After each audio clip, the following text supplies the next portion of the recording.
বিসমিল্লাহির রহমানির রহিম।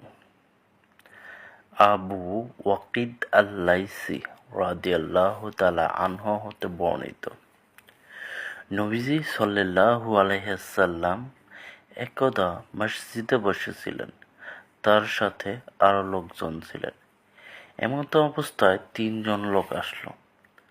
তন্মধ্যে 2 জন নবীজি সাল্লাল্লাহু আলাইহি ওয়াসাল্লামের দিকে এগিয়ে আসলেন এবং একজন চলে গেলেন।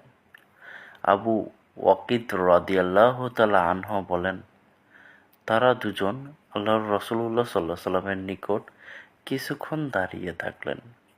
অতঃপর তাদের একজন মজলিসের মধ্যে কিছুটা খালি জায়গা দেখে সেখানে বসে পড়লেন এবং অপরজন তাদের পিছনে বসলেন।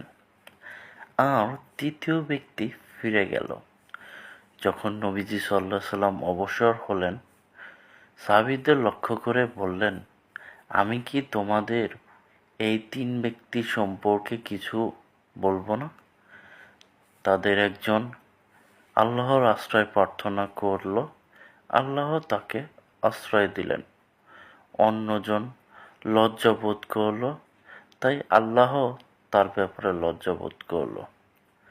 এবং অপরজন মজলিসের হাজির হওয়া থেকে মুখ ফিরিয়ে নিলেন, তাই আল্লাহ তাআলাও তার থেকে মুখ ফিরিয়ে নিলেন। হাদিসটি বুখারী শরীফের ৬৬ নম্বর হাদিস।